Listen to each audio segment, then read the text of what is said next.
छल कपट और पाप उतना ही करना चाहिए जितना वो सहन कर सके, क्योंकि कर्मों का फल अवश्य मिलता है। सबको अपना जीवन बदलने के लिए समय मिलता है, लेकिन समय बदलने के लिए फिर दोबारा जीवन नहीं मिलता। हरे कृष्णा। इसी सुविचार के साथ आप सभी का दिन शुभ और मंगलमय हो। इससे पहले की कथा सुनने के लिए और कमेंट्स करने के लिए आप सभी का बहुत बहुत आभार। आज सुनिए आगे की कथा। ब्रह्मा जी कहते हैं, हे मुनिवरों, इस प्रकार स्तुति करके राजा ने समस्त कामनाओं को पूर्ण करने वाले सनातन पुरुष जगन्नाथ भगवान वासुदेव को प्रणाम किया और चिंतामग्न होकर पृथ्वी पर कुश और वस्त्र बिछाकर भगवान का ध्यान करते हुए वे उसी पर सो गए। सोते समय उनके मन में यही संकल्प था कि सबकी पीड़ा दूर करने वाले देवाधिदेव भगवान जनार्दन मुझे प्रत्यक्ष दर्शन कैसे देंगे। सो जाने पर देवाधिदेव जगतगुरु भगवान वासुदेव ने राजा को सपने में अपने शंख, चक्र और गदा धारण करने वाले स्वरूप का दर्शन कराया। राजा इंद्रद्युम्न ने बड़े प्रेम से भगवान का दर्शन किया। वे शंख और चक्र धारण किए हुए थे। उन्होंने शारंग नामक धनुष और बाण भी धारण कर रखे थे। उनका स्वरूप प्रलयकालीन सूर्य के समान दैदीप्यमान हो रहा था और वे प्रज्वलित तेज के विशाल मंडल लग रहे थे। उनका श्रीअंग नीले पुखराज के समान श्याम था।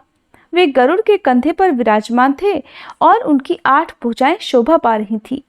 दर्शन देकर भगवान ने राजा से कहा, राजन, तुम्हें साधुवाद है। तुम्हारे इस दिव्य यज्ञ से, भक्ति से और श्रद्धा से मैं बहुत संतुष्ट हूँ। हे राजन, तुम व्यर्थ क्यों सोच में पड़े हो?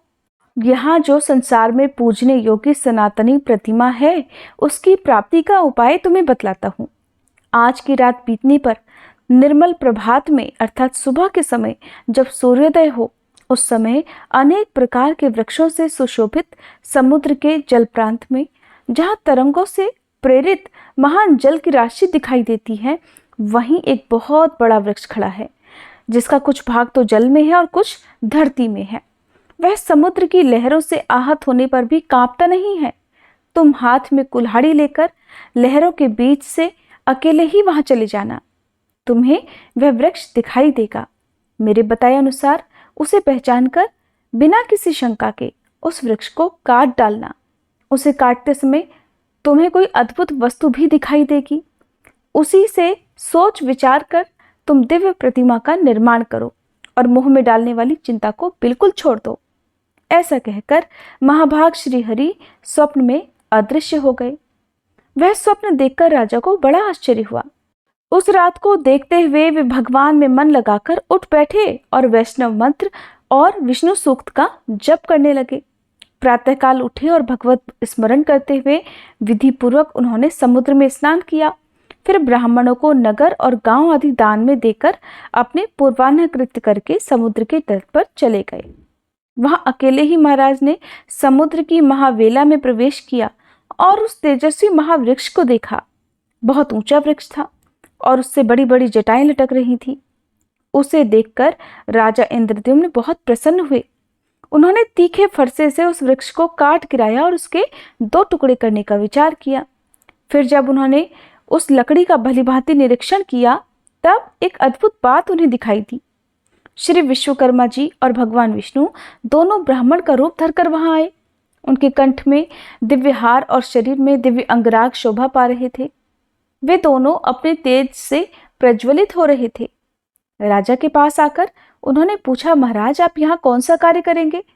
किस लिए आपने इस पेड़ को काट गिराया है? उन दोनों की बात सुनकर राजा बहुत प्रसन्न हुए। उन्होंने मीठी वाणी में उत्तर दिया, मैं यहाँ आदि अंत से रहित देवाधिदेव जगदीश्वर भगवान विष्णु की आराधना के लिए प्रतिमाएं बनवाना चाहता हूँ। इसके लिए स्वयं भगवान ने ही मुझे स्वप्न में प्रेरित किया है। राजा की ये बात सुनकर भगवान जगन्नाथ ने हंसकर कहा, महाराज, आपका विचार तो बड़ा उत्तम है। इसके लिए आपको धन्यवाद है। ये भयंकर संसार सागर केले के पत्ते की तरह सारहीन है। इसमें दुख की ही अधिकता है। काम क्रोध इसमें पूरी तरह से भरे हुए हैं। इंद्रिय रूपी भंवर और कीचड़ के कारण ये अत्यंत दुस्तर है। नाना प्रकार के सैकड़ों रोग यहाँ भंवर के समान हैं। महाभाग, आइए इस वृक्ष की शीतल छाया में हम दोनों के साथ बैठिए। ये मेरे साथी एक श्रेष्ठ शिल्पी हैं। ये सब प्रकार के शिल्प कर्म में अर्थात मूर्ति कला में साक्षात विश्वकर्मा जी के समान निपुण हैं। आप किनारा छोड़कर चले आइए, ये मेरे बताए अनुसार प्रतिमा तैयार कर देंगे। अब देखिए, भगवान खुद ही राजा इंद्रद्युम्न से बता रहे हैं कि किस प्रकार प्रतिमाओं का निर्माण करना है। ब्राह्मण की बात सुनकर राजा इंद्रद्युम्न समुद्र का किनारा छोड़कर उनके पास चले गए और वृक्ष की शीतल छाया में बैठ गए। इसके बाद ब्राह्मण रूपधारी विश्वात्मा भगवान ने शिल्पियों में प्रधान विश्वकर्मा जी को आज्ञा दी कि तुम प्रतिमा बनवाओ। भगवान श्री कृष्ण का रूप परम शांत हो, उनके नेत्र पद्म पत्र के समान विशाल होने चाहिए। विवक्ष स्थल पर श्रीवत्स चिन्ह तथा कौस्तुभ मणि और हाथों में शंख चक्र और गदा धारण किए हों। क्या आप में से कभी किसी ने जगन्नाथ भगवान जी के मंदिर में जाकर उनके दर्शन किए हैं? अगर आपने दर्शन किए हों तो हो सके तो कमेंट बॉक्स में जरूर बताइएगा। भगवान राजा को आगे बताते हुए कहते हैं कि वे कौस्तुभ मणि, हाथों में शंख चक्र और गदा धारण किए हों। दूसरी प्रतिमा का विग्रह दूध के समान एकदम गोरा हो, उसमें स्वस्तिक का चिन्ह होना चाहिए। वे अपने हाथ में हल धारण किए हों। उनका नाम महाबली अनंत अर्थात बलराम जी होगा। देवता, दानव, गंधर्व, यक्ष, विद्याधर और नाग कोई भी उनका अंत नहीं जानते, इसलिए वे भगवान अनंत कहलाते हैं। और सुनो राजन, तीसरी प्रतिमा भगवान वासुदेव की बहन सुभद्रा देवी की होगी। उनके शरीर का रंग स्वर्ण के समान गौर और सुंदर शोभा से युक्त होना चाहिए। उनमें समस्त शुभ लक्षणों का समावेश होना बहुत आवश्यक है। भगवान के ऐसे कथन सुनकर उत्तम कर्म करने वाले विश्वकर्मा जी ने तत्काल उत्तम लक्षणों से युक्त प्रतिमाएं तैयार कर दी। पहले उन्होंने बलभद्र जी की मूर्ति बनाई। उनका वर्ण शरद काल के चंद्रमा की तरह श्वेत था। उनकी आंखों में कुछ कुछ लालिमा थी। उनका शरीर विशाल और मस्तक फणाकार होने से बड़ा विकट जान पड़ता था। वे नील वस्त्र धारण किए बल के अभिमान से उद्धत लग रहे थे। उन्होंने एक कुंडल धारण कर रखा था। उनके हाथों में गदा और मूसल शोभा पा रहे थे। उनका स्वरूप दिव्य था। दूसरा विग्रह साक्षात भगवान वासुदेव का था। उनके नेत्र कमल के समान प्रफुल्लित थे। शरीर की कांति नील मेघ के समान श्याम थी। उनकी श्याम आभा तीसी के फूल की तरह लग रही थी। बड़े बड़े नेत्र कमल पत्र की तरह लग रहे थे। शरीर पर पीतांबर शोभा पा रहा था। वक्ष स्थल में श्रीवत्स का चिन्ह और हाथ में चक्र था। इस प्रकार वे सर्व पापहारी श्रीहरि बड़े दिव्य दिखाई देते थे। तीसरी प्रतिमा सुभद्रा जी की थी, जिनके देह की दिव्य कांति सोने की तरह दमक रही थी। उनके नेत्र कमल पत्र के समान विशाल थे। उनका अंग विचित्र वस्त्र से ढका हुआ था। वे हार और केयूर आदि विचित्र आभूषणों से सुशोभित थीं। गले में रत्नमय हार लटक रहा था। इस प्रकार विश्वकर्मा जी ने उनकी बड़ी ही सुंदर रमणीय प्रतिमा बनाई। राजा इंद्रद्युम्न ने ये बड़ी ही अद्भुत बात देखी। सब प्रतिमाएं बिल्कुल एक क्षण में ही बन गई थी। सभी 2 दिव्य वस्त्रों से ढकी हुई थी। सबका तरह तरह के रत्नों से श्रृंगार किया गया था और सभी प्रतिमाएं अत्यंत मनोहर और समस्त शुभ लक्षणों से संपन्न थी। उन्हें देखकर राजा अत्यंत आश्चर्यमग्न होकर बोले कि आप दोनों ब्राह्मण के रूप में साक्षात देवता तो नहीं पधारे हैं? आप दोनों के कर्म तो बड़े अद्भुत हैं और आपके व्यवहार देवताओं की तरह लग रहे हैं। निश्चय ही आप मनुष्य तो नहीं जान पड़ते। आप देवता हैं या मनुष्य, यक्ष हैं या फिर विद्याधर? आप कहीं ब्रह्मा जी और विष्णु जी तो नहीं हैं? दोनों अश्विनी कुमार तो नहीं हैं? आप मायामय रूप से स्थित हैं, इसलिए आपके यथार्थ स्वरूप को तो मैं नहीं जानता। अब आप ही दोनों की शरण में आया हूं। मेरे सामने अब अपने वास्तविक रूप को प्रकट कीजिए। तब श्री भगवान बोले, मैं देवता, यक्ष, दैत्य, देवराज, इंद्र, ब्रह्मा अथवा रुद्र नहीं हूं। मुझे पुरुषोत्तम समझो। मैं समस्त लोगों की पीड़ा दूर करने वाला, अत्यंत बल पौरुष से संपन्न और संपूर्ण भूतों का आराध्य हूँ। मेरा कभी अंत नहीं होता, जिसका सब शास्त्रों में उल्लेख किया जाता है, वेदांत ग्रंथों में वर्णन मिलता है। जिसे योगी जन ज्ञान गम्य और वासुदेव कहते हैं, वह परमात्मा मैं ही हूँ। स्वयं मैं ही ब्रह्मा, मैं ही विष्णु, मैं ही शिव, मैं ही देवराज इंद्र तथा मैं ही जगत का नियंत्रण करने वाला यम हूँ। पृथ्वी आदि 5 भूत, त्रिविध अग्नि, जलाधिप वरुण, धरती और पर्वत भी मैं ही हूँ। संसार में जो कुछ भी वाणी से कहा जाने वाला स्थावर जंगम भूत है, वह मेरा ही स्वरूप है और ये चराचर विश्व मेरे अलावा कुछ भी नहीं है। राजन, मैं तुम पर बहुत प्रसन्न हूँ। हे सुव्रत, मुझसे वर मांगो। तुम्हारे हृदय में जो भी इच्छा हो वह मैं तुम्हें अवश्य दूंगा। जो पुण्यवान नहीं है उनको तो स्वप्न में भी मेरा दर्शन नहीं होता, और तुम्हारी तो मुझ में दृढ़ भक्ति है। राजन, तुमने मेरा प्रत्यक्ष दर्शन किया है। भगवान वासुदेव के ऐसे वचन सुनकर राजा के शरीर में रोमांच हो आया। वे इस प्रकार स्तोत्र गान करने लगे। हे लक्ष्मीकांत, आपको नमस्कार है। श्रीपते, आपके दिव्य विग्रह पर पीत वस्त्र शोभा पाता है। आप लक्ष्मी प्रदान करने वाले और लक्ष्मी जी के स्वामी हैं। हे श्रीनिवास, आप लक्ष्मी जी के धाम हैं, आपको नमस्कार है। आप आदि पुरुष, ईशान, सबके ईश्वर, सब और मुख वाले, निष्कल और सनातन परम देव हैं, आपको मेरा प्रणाम है। आप शब्द और गुणों से अतीत, भाव और अभाव से रहित, निर्लेप, निर्गुण, सूक्ष्म, सर्वज्ञ तथा सबके रक्षक हैं। आपका स्वरूप वर्षा काल के मेघ के समान श्याम है। आप गौ और ब्राह्मणों के हित में सदा संलग्न रहते हैं, सबकी रक्षा करते हैं। आप शंख, चक्र, गदा और मूसल धारण करने वाले देवता हैं। आपके श्री अंगों की सुषमा नील कमल दल के समान श्याम है। आप क्षीर सागर के भीतर शेषनाग की शैया पर शयन करने वाले हैं। आप देव देवेश्वर, वरदाता, व्यापक, सर्वलोकेश्वर, मोक्ष के साधक तथा अविनाशी भगवान विष्णु हैं।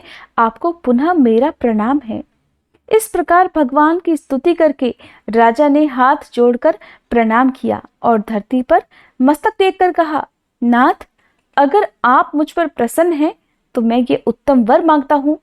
देवता, असुर, गंधर्व, यक्ष, राक्षस, किन्नर, महानाग, सिद्ध, गुह्यक, विद्वान, सन्यासी, योगी, वेद तत्व का विचार करने वाले या अन्यान्य मोक्ष मार्ग के ज्ञाता, मनीषी पुरुष जिस निर्गुण, निर्मल और शांत परम पद का ध्यान करते हैं, उस परम दुर्लभ पद को मैं आपकी कृपा से प्राप्त करना चाहता हूँ।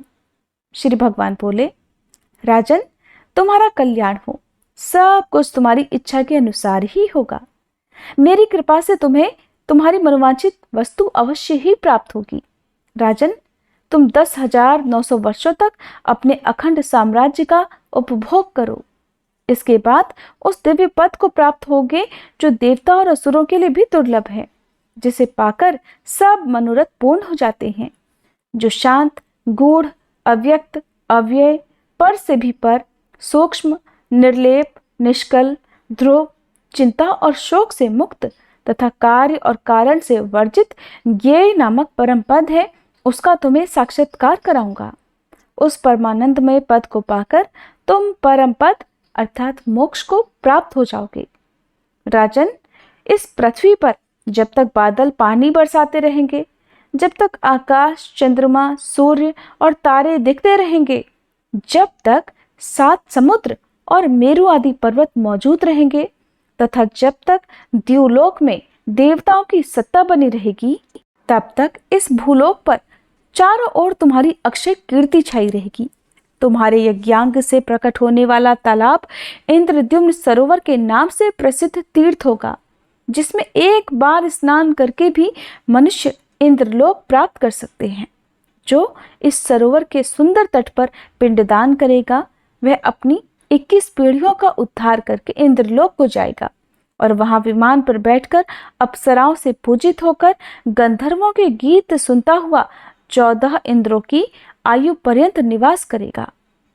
सरोवर के दक्षिण भाग में नैऋत्य कोण की ओर जो बरगद का वृक्ष खड़ा है, उसके ही पास में केवड़े के वन से ढका हुआ एक मंडप है, जो नाना प्रकार के वृक्षों से व्याप्त है। आषाढ़ के शुक्ल पक्ष की पंचमी को महानक्षत्र में हमारी इन प्रतिमाओं को ले आकर लोग 7 दिनों तक मंडप में स्थापित रखेंगे। उस समय बड़ा उत्सव होगा। सोने के दंड लगे हुए चंवर तथा रत्न भूषित व्यंजनों द्वारा सब लोग हमें हवा करेंगे। इस प्रकार मंडल पाठ पूर्वक हमारी स्थापना होगी। ब्रह्मचारी, सन्यासी, स्नातक, वानप्रस्थ, गृहस्थ, सिद्ध तथा अन्य ब्राह्मण नाना प्रकार के पदों वाले स्तोत्रों और ऋक, यजु और सामवेद की ध्वनि से बलराम और श्री कृष्ण की स्तुति करेंगे। उस समय जो मनुष्य भक्ति पूर्वक मेरी स्तुति, दर्शन अथवा नमन करेगा वह श्री हरि के शोभामय धाम में विराजेगा। इस प्रकार राजा को वरदान देकर विश्वकर्मा जी सहित भगवान श्री विष्णु वहां से अंतर्ध्यान हो गए। राजा की प्रसन्नता की कोई सीमा ही नहीं रही। उनका शरीर रोमांचित हो आया। उन्होंने भगवान के दर्शन से अपने आप को कृतकृत्य माना।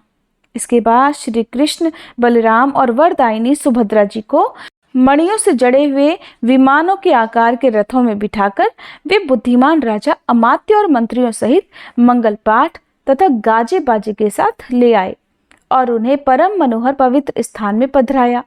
फिर शुभ तिथि, शुभ समय, शुभ नक्षत्र और शुभ मुहूर्त में ब्राह्मणों के द्वारा उनकी प्रतिष्ठा कराई।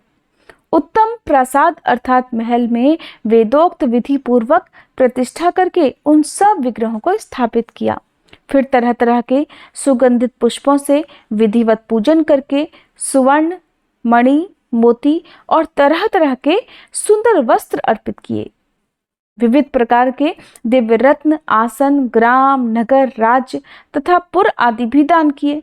इस तरह अनेक प्रकार का दान करके राजा ने समुचित रीति से राज्य किया और तरह तरह के यज्ञ करके अनेकों बार दान दिए। फिर कृतकृत्य होकर राजा ने समस्त परिग्रहों का त्याग कर दिया और अत्यंत उत्कृष्ट स्थान अर्थात मोक्ष अर्थात भगवान श्री विष्णु के परम पद को प्राप्त कर लिया। मुनियों ने पूछा, हे सुरश्रेष्ठ, किस समय पुरुषोत्तम तीर्थ की यात्रा करनी उचित है और प्रभु किस विधि से पंच तीर्थों का सेवन अर्थात दर्शन करना चाहिए? स्नान दान रूप एक एक तीर्थ का और देव दर्शन का जो अलग अलग फल हो वह सब भी बताइए।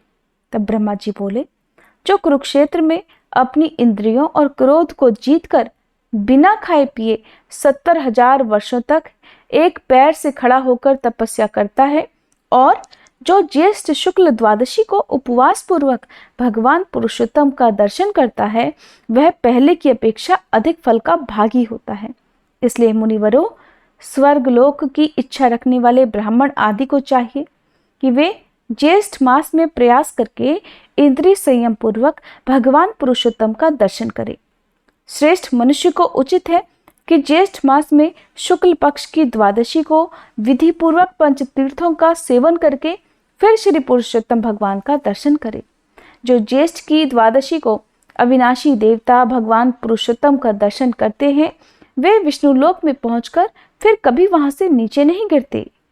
इसलिए ज्येष्ठ में प्रयत्न पूर्वक वहां की यात्रा करनी चाहिए और वहां पंचतीर्थ सेवन पूर्वक पुरुषोत्तम का दर्शन करना चाहिए।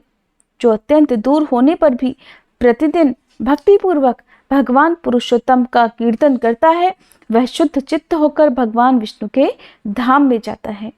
जो श्रद्धा पूर्वक एकाग्र चित्त होकर श्री कृष्ण के दर्शनार्थ यात्रा करता है वह सब पापों से मुक्त होकर भगवान विष्णु के लोक में जाता है। जो दूर से भगवान पुरुषोत्तम के प्रसाद शिखर पर स्थित नील चक्र का दर्शन करके उसे भक्ति पूर्वक प्रणाम करता है वह मनुष्य सहसा पाप से मुक्त हो जाता है। हरे कृष्णा। आज की कथा में बस इतना ही। इसके आगे का विस्तार पूर्वक वर्णन आप सभी आने वाले अध्याय में सुनिएगा।